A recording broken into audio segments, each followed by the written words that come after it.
And I think, right behind it says book that impact the world. It's the impact that we're looking for. It's not the long, backstory. I don't need to hear about how your uncle served, beans and weenies at a barbecue. Just get to the point. It's like, what are you working on? What do you need help with? And if you got a connection that you're looking, and I have them on my phone, it only takes seconds for me to make that quality introduction. And that to me is good mentorship. Totally. And by the way, it mimics what one of my mentors, the Go Giver, Bob Berg, says: find out how you can serve someone, just do it. Like, don't make Ends it up about opposite how many. days, like where you do everything opposite. And it was so funny. The last Secret Knock, as you know, or like two of them ago, we had the guy who created the soundtrack for Seinfeld, right? And then we brought in the soup Nazi. Remember that? It was so cool, right? But back to George Costanza. Most people do these events where they have a flyer with little bubbleheads of all the people that's going to be there and what you'll learn. Ours is the opposite. We say we won't tell you who's going to be there, and we won't tell you what you'll discover, and it just makes it a little bit different. Yeah, and it also allows you the surprise of bringing people in that may not have said yes necessarily, but they say yes, and you go, good, this is one more value proposition. I want to say something about your price. $5,000. That is a big ticket for people that don't want to have their life changed, but it's a small investment when you consider you could meet the person next to you that could add a zero to your Taxes, income. I don't mow the lawn. There's certain things that I know I'm good at, and I spend my time. And I think a lot of people spend too much time working their weaknesses, to be honest with you. And I know it goes against the old school, but I'm not a big fan of that one. I believe we work our strengths. It's interesting, and I teach this, and I'll tell you how it backfired with my kid. After COVID, we had our first party, and it was pretty amazing.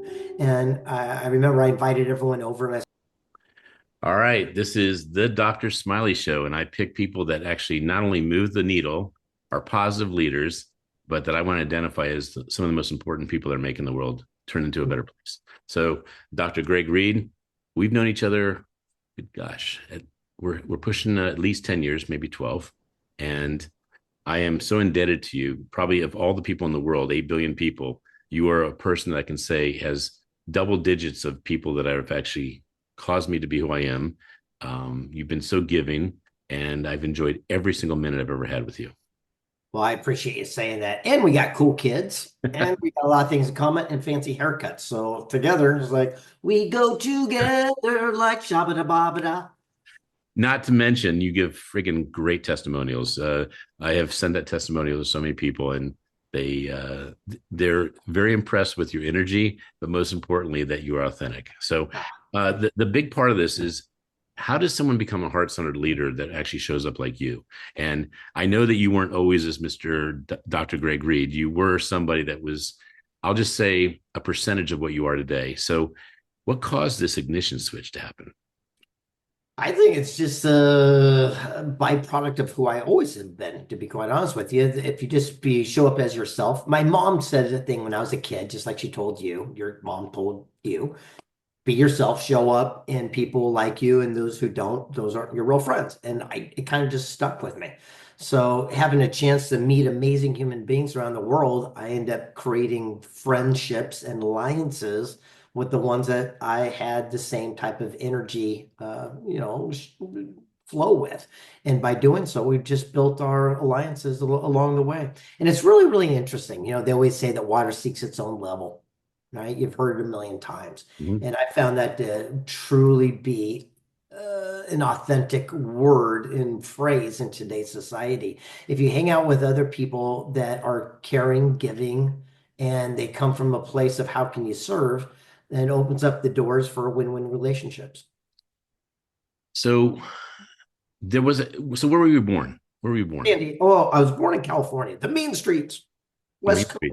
Yeah. Yeah, because I remember your There's story about your mentors, the mentor book, and I think I have that handy actually, somewhere in here. I thought I had the $1 Million Mentor, but if I don't, you can. Millionaire. Yeah, The Millionaire Mentor was my first book that I ever did.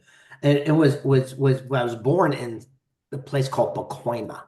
And very few people know this, but up in Northern California, Pacoima in LA area is like one of the most tough areas in all of California.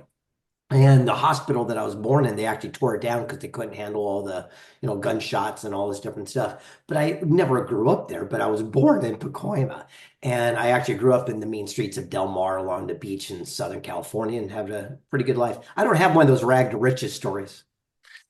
You don't, but you're humbled because you did see a lot of stuff that was happening that wasn't necessarily abundance and wasn't necessarily peace and love. I mean, you help kids, you help. I mean, I love the story about what you shared about the kid who had the bike. Please share that one.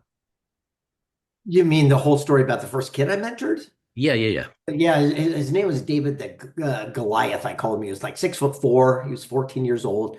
I met him through a mentorship program here in San Diego. And every week I'd pick him up. We go to the movies and arcade, and we built up, a bond.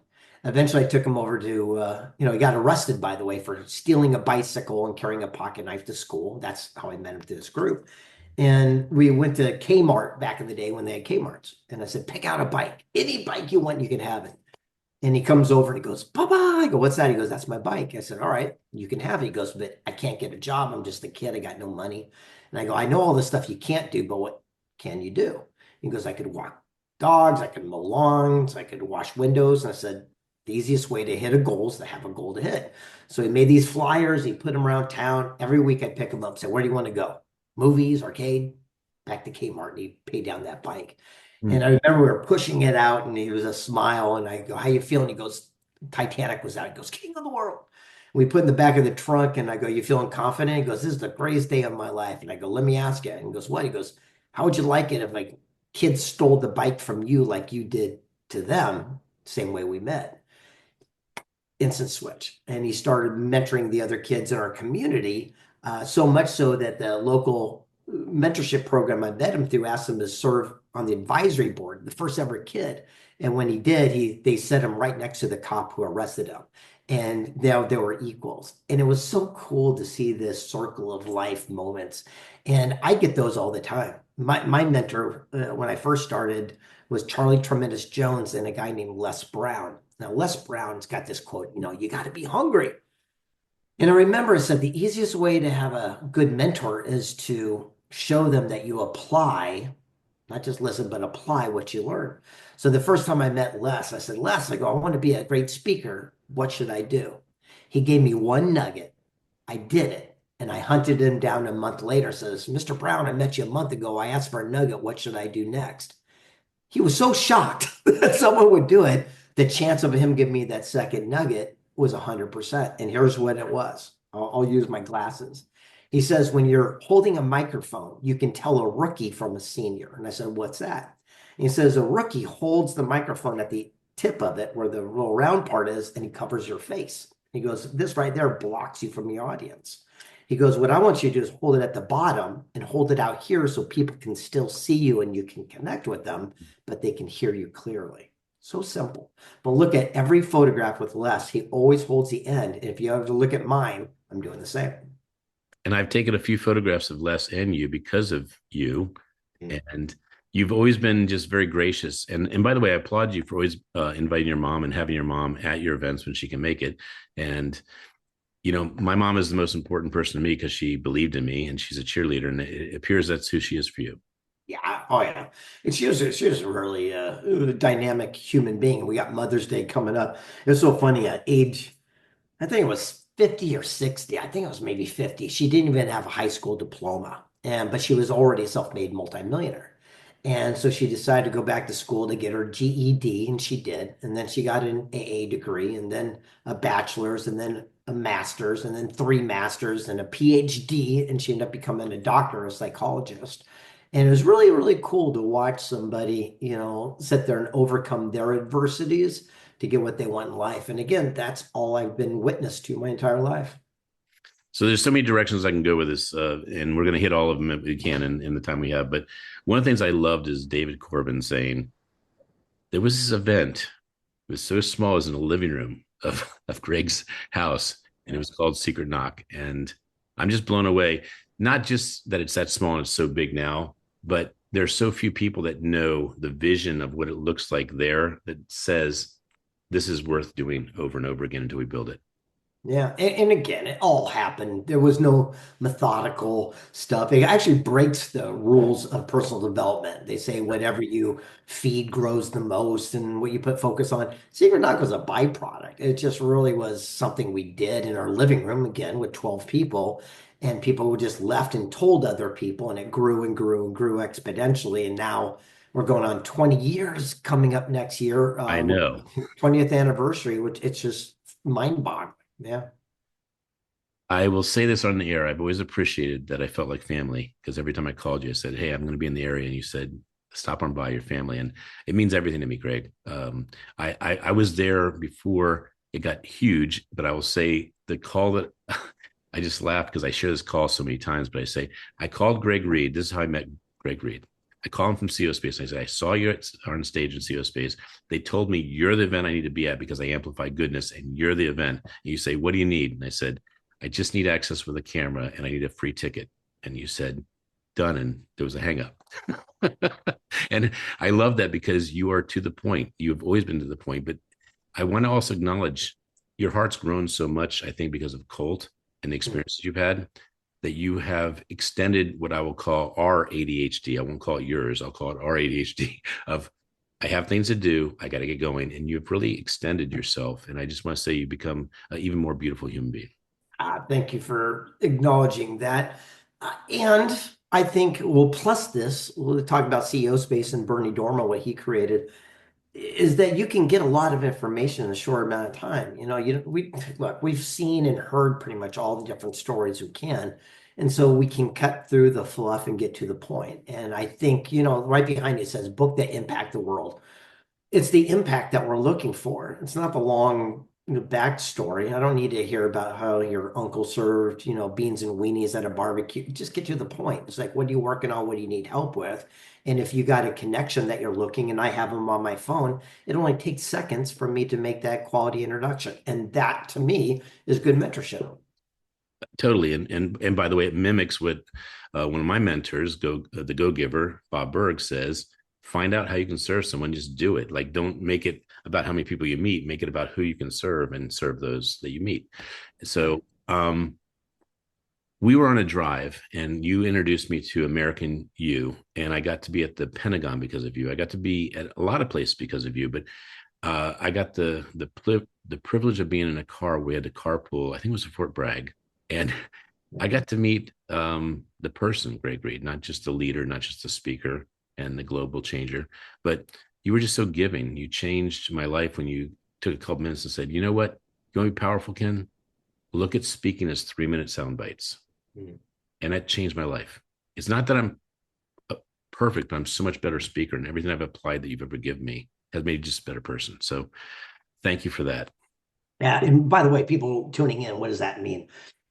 If you listen to a song is usually about 2.5 minutes. There's a beginning, middle, little hook, melody, and an end. And instead of focusing on doing long presentations, like a lot of people do, they do a 30-minute, 60-minute, 90-minute presentation and they practice it. I just work on songs. So I have a beginning, middle, end. And then what happens is I have the very first beginning of every talk, same ending. And then in between is my set list. So depending upon the organization, I'll go, oh, let me tell a story about Evander Holyfield and one about Steve Wozniak or whatever it is. And I make a set list. So wherever I speak, it's the same beginning, same ending, but the middle part is always interchangeable. I love your Steve Wozniak one. That was about Steve Jobs. What do you do? Is that one? Yeah, so I'll give one. I know we're not doing a motivational thing, but at least people watching this can see it. This is really short. So Steve Wozniak, and I asked him a question. I said, "How did you and Jobs create so much wealth and abundance?"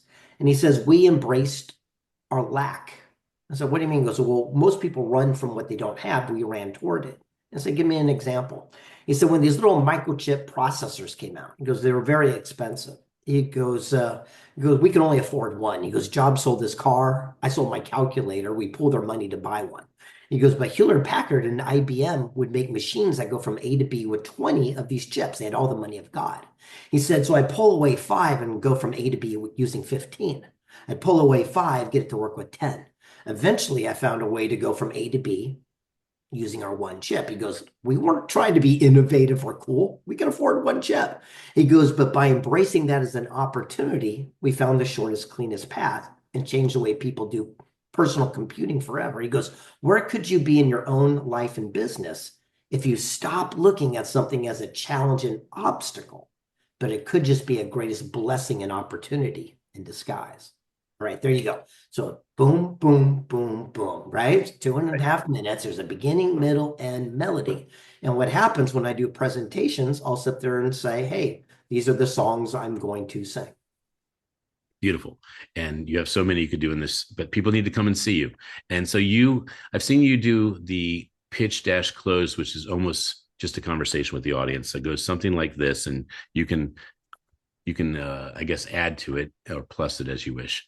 But you say, yeah, I kind of have this event I'm kind of known for. It's called Secret Knock, and people say it's really cool. Forbes says it's number one, and it's not cheap, but if you're interested in going there, you don't know what you're getting into. You don't know when things are going to happen, but it's the coolest people you're going to find. Right. Yeah, or we're known as the greatest event you cannot go to. You Exactly. have to be invited or know somebody, and then it costs 5 grand, and I will not tell you where it is or who will be there. That's Yeah. it. I just tell you the city, state, and date, and that's all. And I can't even tell you who will be appearing, but I can share with you some of the past people.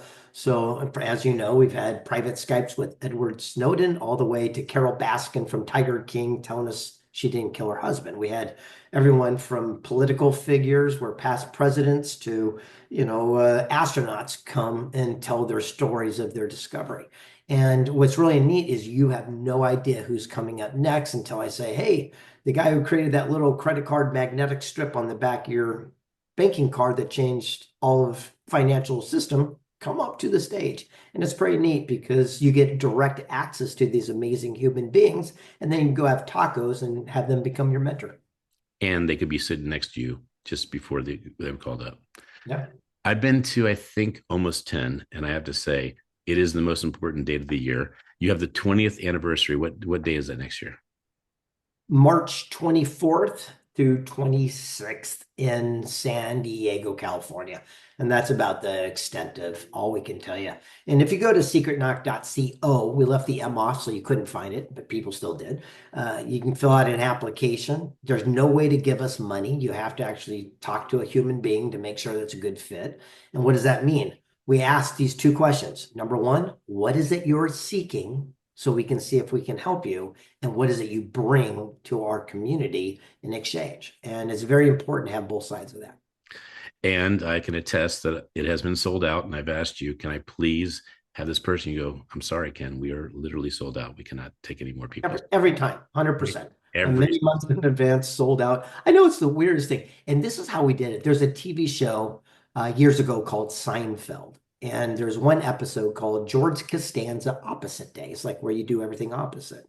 And it was so funny. The last Secret Knock, as you know, or like two of them ago, we had the guy who created the soundtrack for Seinfeld, right? right. And then we brought in the Soup Nazi. Remember that? It was so cool, right?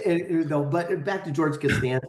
Most people do these events where they have a flyer with little bubble heads of all the people that's going to be there and what you'll learn. Ours is the opposite. We say we won't tell you who's going to be there, and we won't tell you what you'll discover, and it just makes it a little bit different. Yeah, and it also allows you the surprise of bringing people in that may not have said yes necessarily, but they say yes, and you go, good, this is one more value proposition. I want to say something about your price. Hmm. $5,000. That is a big ticket for people that don't want to have their life changed, but it's a small investment when you consider you could meet the person next to you that could add a zero to your income. And if you're making six figures, that's a nice zero to have.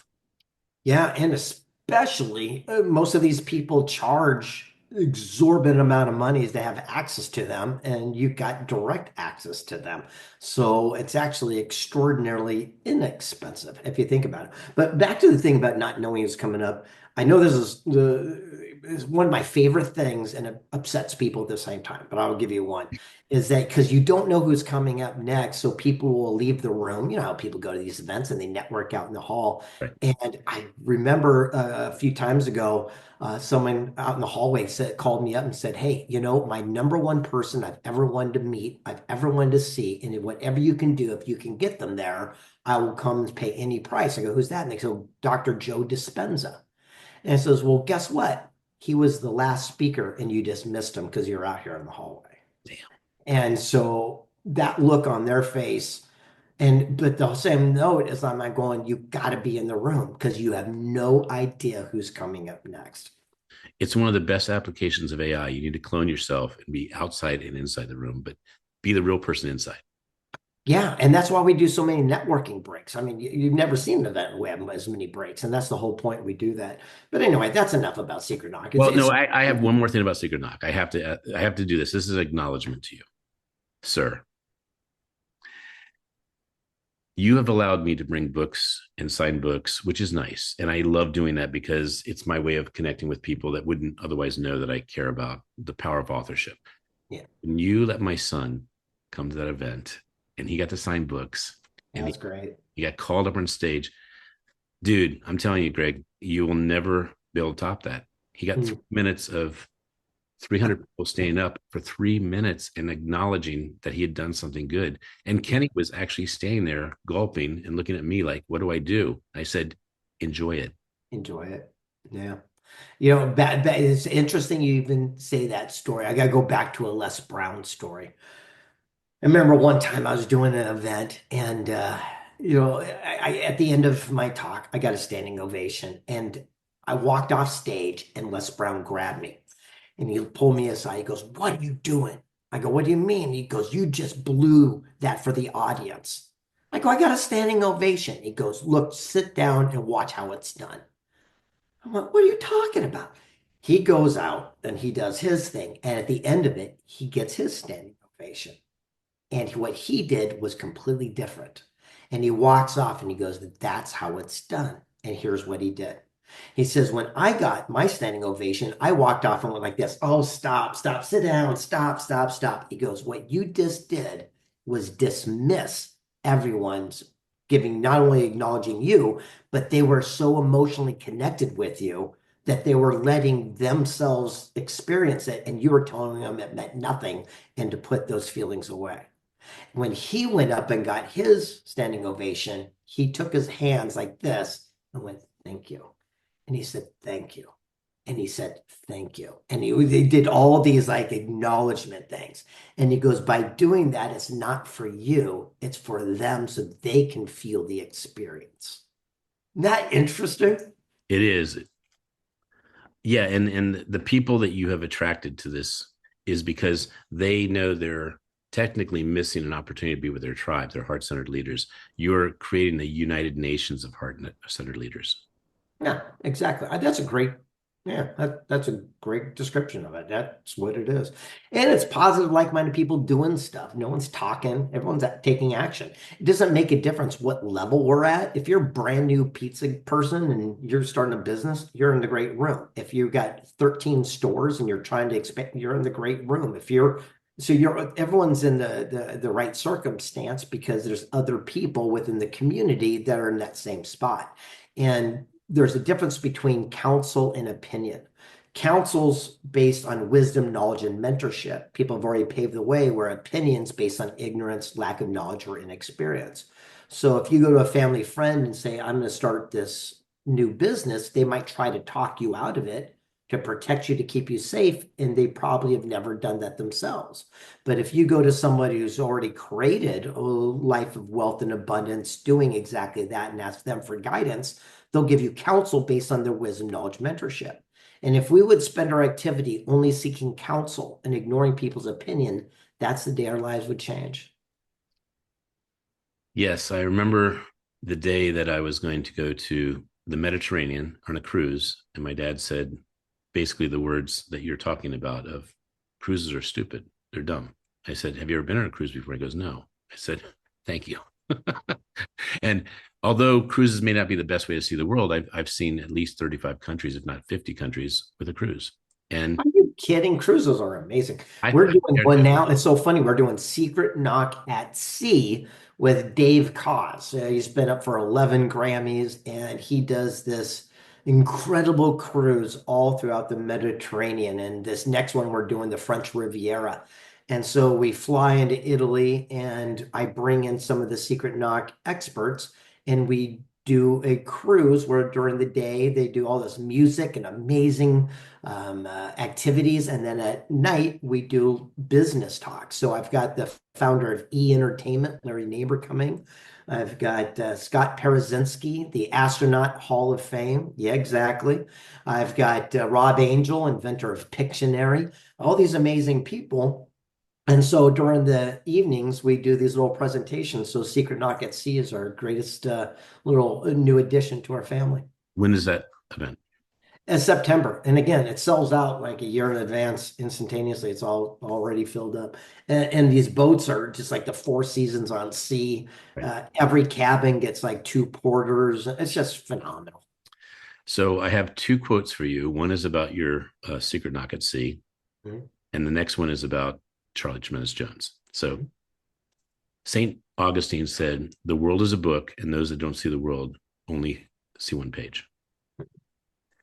And you embody Charlie Tremendous Jones probably more than any living person I know, because his quote, "You are the difference in where you are today and where you'll be 5 years from now are the people you meet and the books you read." And you have turned that into the difference of where you are today in 5 months, because you can actually. Oh, Kenny, you want to say hi to Greg real quick?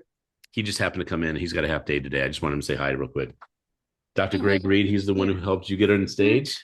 Hey, Yeah. champion, good to see you, buddy. Yeah, you too.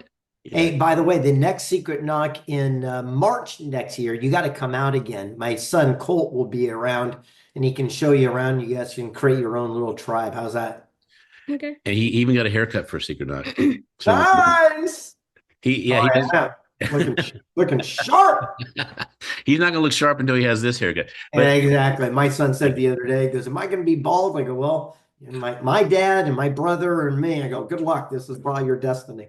well, I just want to say that you have actually brought together the theme of what it is to have people that will change lives and books that will change lives, and that is back to that point of what do you want to spend your time doing? Do you want to accelerate it to where you want to be, or do you want to watch people do it? And you've Yeah. really had that experience. And now it's the books we're in. You know, it's so funny. Back in the day, it's like you're the same today as you'll be in 5 years, except for two things: the people you meet and the books you read. Now I think it's the people you meet and the books you're in, because so many people have the opportunity to be in books and to be featured in books that can literally use as instant credibility to help their life and business. And that's one of the things that I think is absolutely amazing. It's like right now, the way you're helping people get out there and get their message in small little sound bites, the tapas, I'll call it tapas of success, is pretty phenomenal. Well, I'm gonna put this out there. It may be slightly unprofessional, but I'm gonna do it anyway, Greg. This book that I did was inspired. It was my first 60 years because my son did his first 10 years. So that was his 14th book. That was my 60th book. It would be an honor for me to publish the multitude. I think you're well over 50 books, if I recall, possibly 60. But I would love to make your memoir where your face is right on the front cover, because you are a humble dude. I have so many of your books. It is incredible how much you have done, but you, like me, do not put your face in the cover. And that was the first time. That was the first time I put my face in the cover. And they keep going, by the way. They keep going and going. And so if you ever allowed that, I would bring it around the world. I just went to Qatar and got a United Nations Ambassador of Joy. And every time I get something like this, you're one of the first people I think of. Greg inspires me to play bigger. Greg inspires me to play bigger. You do, Greg. You really do. Well, I appreciate that. But again, we can inspire, but that's the person who takes the action. It is the action in the law of attraction that makes our dreams a reality. Yes, you got to think it, feel it, get off your backside. You got to take action. You got to do it. How many times have we had $1 million idea in the shower? 10 years later, you see it on a billboard driving by. The only difference between us is one person acted. One of the things that you are a byproduct of is you act. That's it. So whoever you get the information from is phenomenal, but it's the action that you've done that you should, celebrate yourself, which is pretty neat. And yeah, and by the way, I've been published now in 156 books, 45 languages. Vegas got a star on the Walk of Fame, 6 from Elvis, which is ridiculous, and a couple honorary PhDs. Yet I'm dyslexic, can't spell, can't read, can't write. If you play me Words with Friends, you'll win every time. I've been in more books than I've ever read. So I'll let that one sit in. I've been in more books than I've ever read. Right. And the secret is that you work our strengths and we align and hire our weaknesses. And that's all I do. So people are going, well, how's that possible? Here's what it is. I got amazing ghostwriters and editors. So I'll sit there and say, a boy wants a bike. He gets off his ass. He mows lawns. He makes money. Now he's got a bike. They recraft it and comes back. It was a glorious Sunday afternoon when a young bright-eyed lad caught the entrepreneurial dream as he went outside, and they worked their strikes. And by combining forces, we've inspired the lives of millions of people. Yeah, but you are an amazing crafter of storytelling. And so you undersell the fact that you could write, you just don't choose to. And you, Well, no. I'm just like it's difficult, and okay. so the whole thing is. I appreciate it, but I really that's not my strength, and I understand the power of work your strengths and align with your weaknesses. So, the same thing. I don't do my taxes. I don't mow the lawn. There are certain things that I know I'm good at, and I spend my time. And I think a lot of people spend too much time working their weaknesses, to be honest with you. And I know it goes against the old school, but I'm not a big fan of that one. I believe we work our strengths. It's interesting, and I teach this, and I'll tell you how it backfired with my kid. After COVID, we had our first party, and it was pretty amazing. And I remember I invited everyone over, and I said, my son, and go, Colt, go upstairs and make sure your room's cleaned up, make your bed, take out the trash, make things presentable. And his best friend comes downstairs, and he's got a handful of cash. And he goes to his father and says, hey, Dad, put this in the bank for me. And I go, where'd you get that from? He goes, from your son, Cole. I go, what did he give you all that money for? And he goes, well, he paid me to make his bed and take out the trash and to put away his clothes. And I pull my son down and go, Cole, get down here. He goes, yeah. I go, did you pay him? He goes, yeah. I go, why? He says, Dad, you said you taught me from the earliest of time to work my strengths and to hire my weaknesses. He goes, I had other stuff to do. So that is the reality. But if we train our kids young, eventually they will start applying the same principles for themselves. So two parts. One is the storytelling. You are one of the best storytellers. And you've got Dan Clark, who's one of the ultimate storytellers. But my point is, if you just record what you say, Greg, you could have a ghostwriter almost effortlessly put the book together. But one of my favorite moments was coming to this last Sacred Knock. First of all, your party was epic, and you said that was wild. That was freaking good. And thank you for getting the haircut for the shot because you're in the bald book. But your son, Colt, ran up to me, and you never know if you make a difference in someone's life. But he actually says, I looked for you yesterday. You weren't here at the book signing. And I said, yeah, I kind of messed up on that. And so I saw him, and he says, he started just talking with me like we'd been very close. And here's the truth of it. I've only taken pictures of him, and I've only had very short conversations with him that I would think would be almost meaningless. But he remembered either the smile card or something about my spirit, and we hung, and we kept kidding around like, where have you been? Like we both were doing this, like, where have you been? I've been looking for you. And he's really like 100%.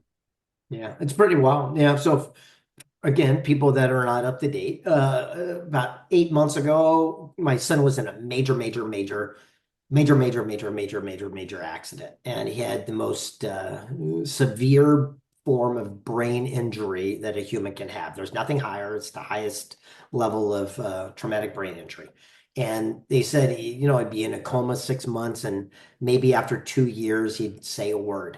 And 60 days later, he walked out of the hospital and shaked everyone's hand, and he's on his way to a full, complete recovery. He's about 87% full strength right now, and that last little bit will probably take another year or two, and he's just crushing it, and it's just a great byproduct of our community. And what does that mean? Well, you don't know sometimes that you're building a community alliance that will come to serve you down the road. I had no idea. And for the last 20 years, I've been building up these friends and alliances in the medical industry and alternative treatments and things of this nature that just became alliances. And then when my son needed these people, they came out in droves and helped him to fully recover.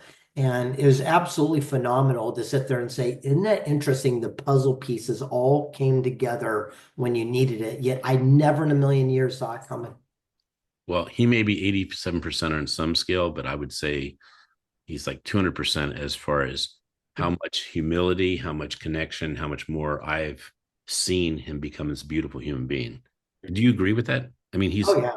he's a He, much he's a warmer kid. He was getting a little cocky, and so he's got a little bit more human-esque characteristics, so to speak. But he's such a good kid. I mean, he's just one of those great guys. And for those parents out there watching this right now, I could give you my greatest little nugget I ever learned about how we raised our kid, for whatever it's worth.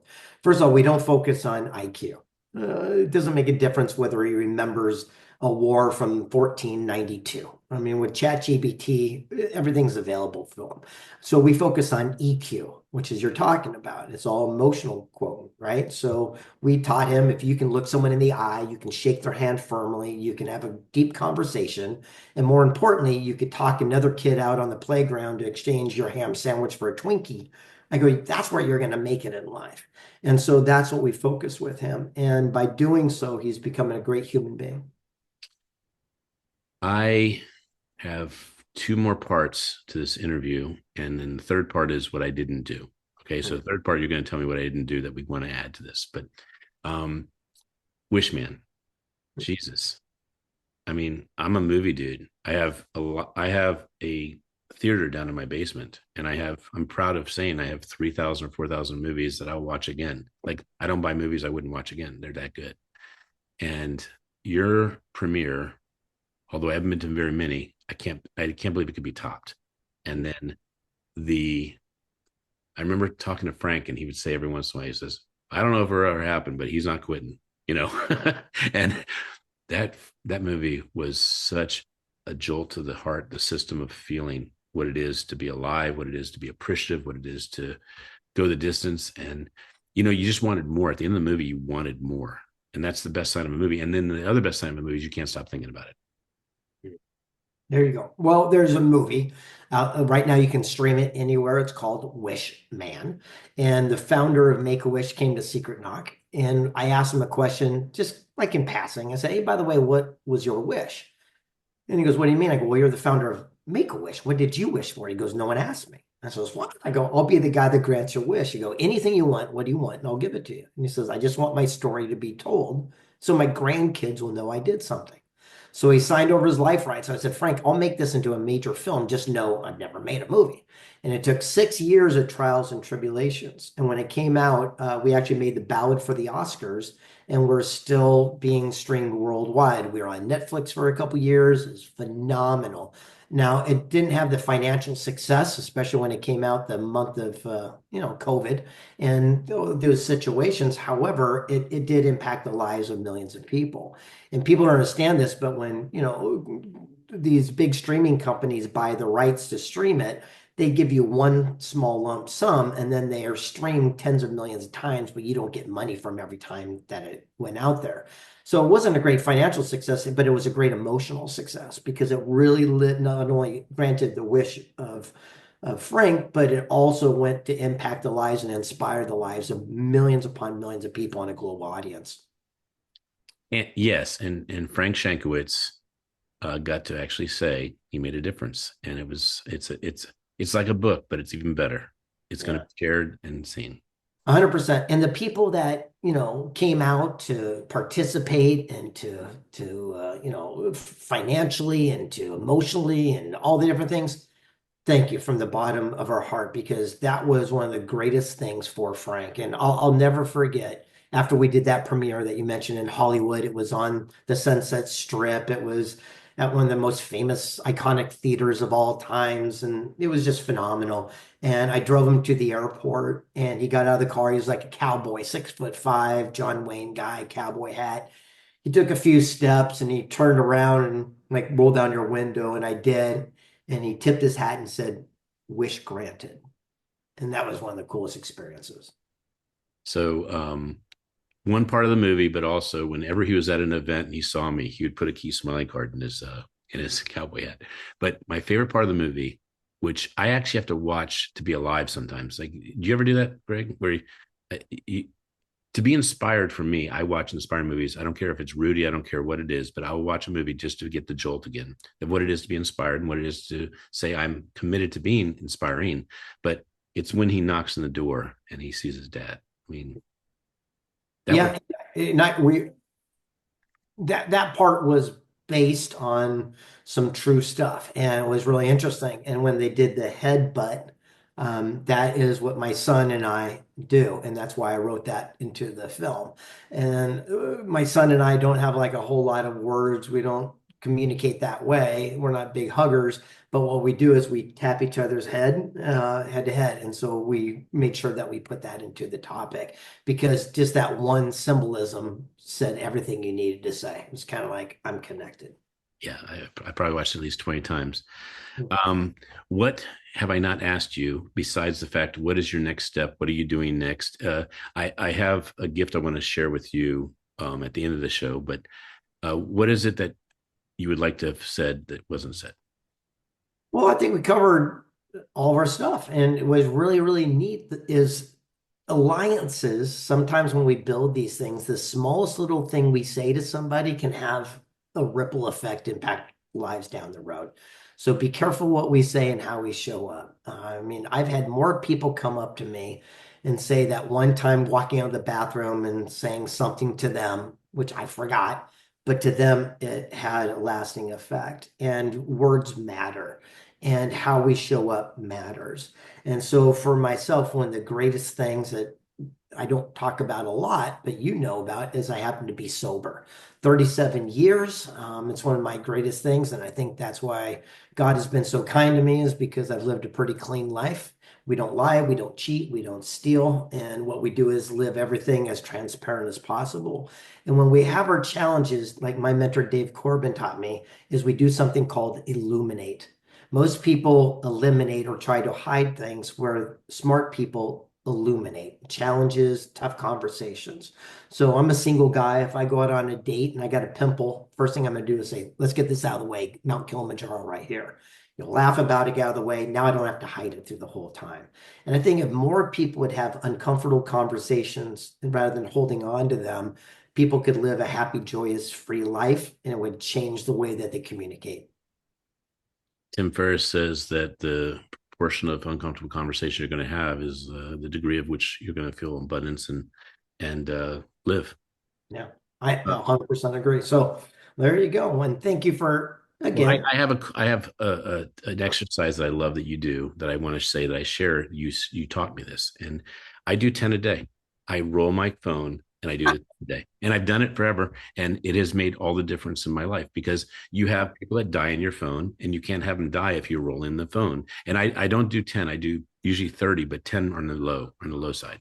And I want to say thank you for that, because every once in a while when I get that, hey Ken, how you doing, champion? And I say, I'm in his 10 today. yeah. And what he's talking about is I do something called contact roulette. What I do is I open my contacts and I have a little thing. It usually says sending you a drive-by hi or positive vibes from the West Coast.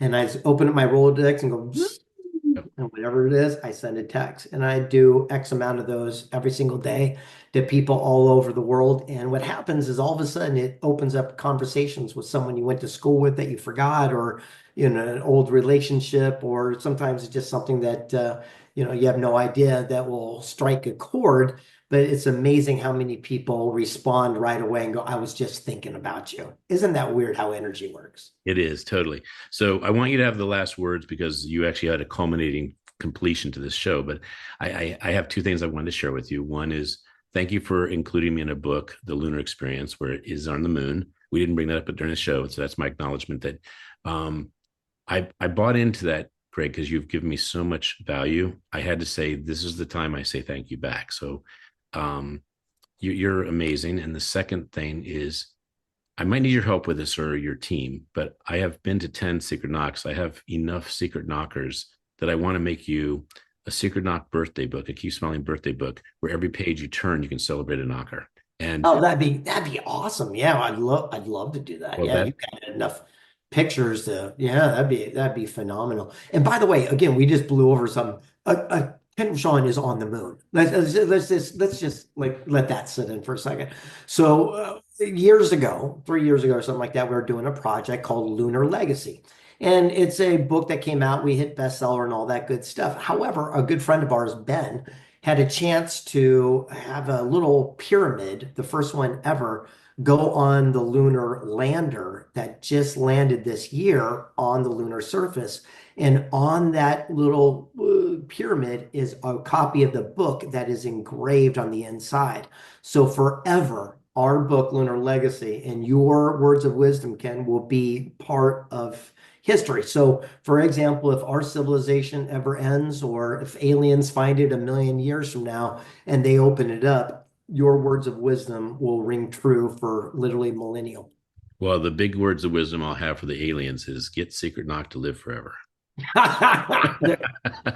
there, there you go. All right. Well, I So, gotta fly again. Love you. I appreciate seeing you and giving so me a couple moments. at the next Secret Knock, I will be at a table with the 20th anniversary Keep Smiling Secret Knocker, because you you've caused probably half the people that are in my Keep Smiling movement, which is tens of thousands of people, like directly or indirectly. So thank you. No, you're more than welcome. And thank you for being part of our family member. And more importantly, you always show up with a positive attitude and that big giant keep smiling smile. All right, this is the Dr. Smiley Show. This is Dr. Greg Reid. I can't emphasize enough. If it's not sold out, get your ticket, because it will be sold out. It is going to be epic, and it will be life-changing. And most importantly, you'll look back and say this was one of the best moves you ever made. So thank you, Greg Reid. Word out. Bye. Word out.